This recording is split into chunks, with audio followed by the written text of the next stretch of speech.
Los efectos físicos que producen este tipo de sustancias van a derivar del fenómeno físico-químico que se esté manejando. Si hablamos de efectos de combustión, evidentemente que vamos a trabajar con más efectos físicos relacionados a la temperatura y sus efectos, insistimos, sobre el material combustible. Si estamos hablando de explosiones, estaríamos hablando de mayor efecto físico por presión, por choque. Sin embargo, es posible encontrar efectos de presión en una combustión como efectos de temperatura en una explosión. Dentro de los efectos por calor que se van a dar producto de la reacción de las sustancias químicas, debemos mencionar, importantísimo, la combustión, que no es más que un proceso de oxidación que sufre el combustible. Este proceso de oxidación es capaz de generar energía calórica y lumínica, es decir, vamos a tener un efecto de radiación directo sobre los materiales combustibles que se encuentran presentes en el sitio del suceso. La forma en que esta radiación, en que este calor va a afectar a esos materiales combustibles puede darnos a nosotros una idea de la forma en que tenemos que rastrear o del tipo de fenómeno físico que se dio allí o si fue subsiguiente a otro fenómeno físico anterior. La combustión, dependiendo de su nivel, va a afectar de diversas maneras a los combustibles. Es importante hacer una clasificación de este tipo de combustibles que se encuentran presentes en el sitio del suceso porque de acuerdo a su identificación va a ser el tipo de efectos que vamos a tener allí. Es así que vamos a clasificar los combustibles en primer lugar como aquellos de tipo A. Los combustibles tipo A se consideran o se conocen como los sólidos comunes, normalmente derivados de la madera. Así que encontramos en este rubro de combustibles cartón, papel, incluso todos los fenómenos o todos los objetos de madera que se encontraban presentes en el sitio del suceso. Pudiéramos entonces entender que los efectos de la combustión, por esa radiación, por esa llama y por esa llama incandescente que se va a producir allí, va a generar un efecto característico en los combustibles tipo A. Los combustibles tipo B son normalmente relacionados a líquidos combustibles.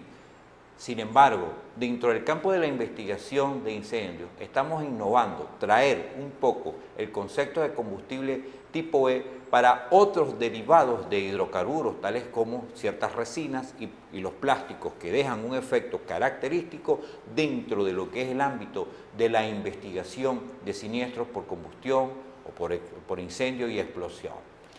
Tenemos a los combustibles tipo C. El combustible tipo C está relacionado con los componentes eléctricos de la mayoría de los aparatos o los artefactos que se encuentran presentes en el sitio del suceso.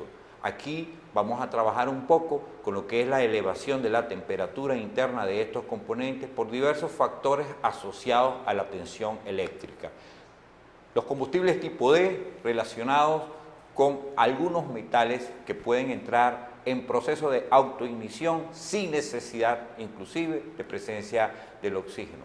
Algunos metales como el magnesio pueden generar una elevación tal de temperatura que pueden provocar el proceso de combustión en ellos, dando algunas características especiales dentro de lo que son los efectos por combustión producto de este tipo de reacciones.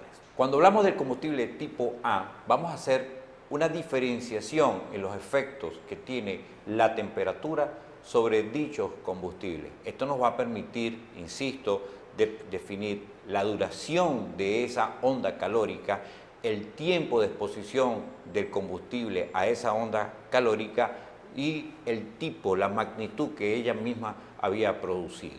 Así que nosotros vamos a llamar a los efectos sobre combustible tipo A carbonización, es decir, es un material que puede ser carbonizado con el contacto con el fuego.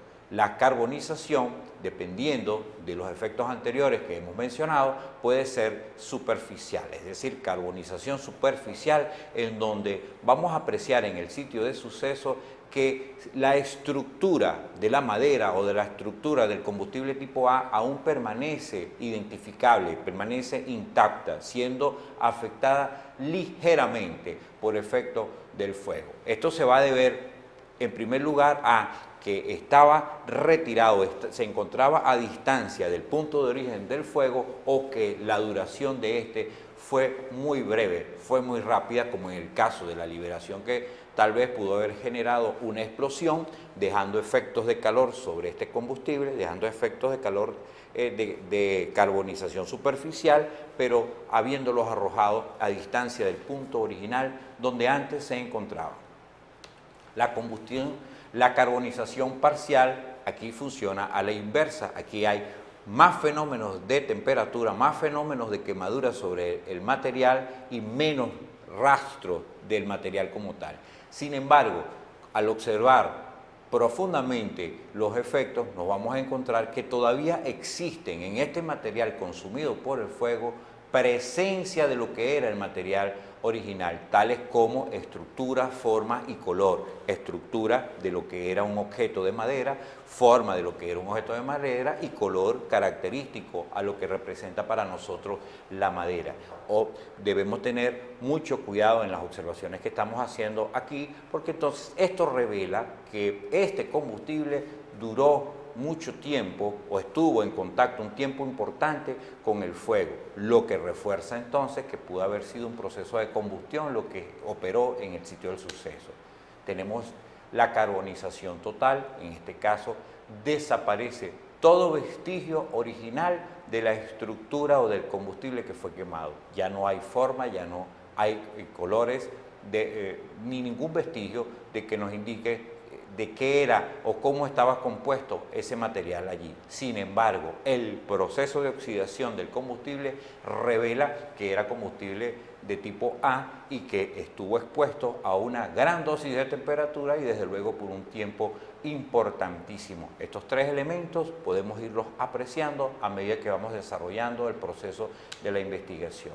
Y la carbonización absoluta es cuando se reduce a cenizas el material que nosotros estamos analizando. Se ha reducido a cenizas ese combustible tipo A. Reforzamos entonces la existencia de un proceso de combustión con liberación de llama incandescente, mucha energía y por un proceso y por un tiempo de duración importantísimo que llevó a la destrucción absoluta o a la carbonización absoluta este material que nosotros estamos mencionando allí.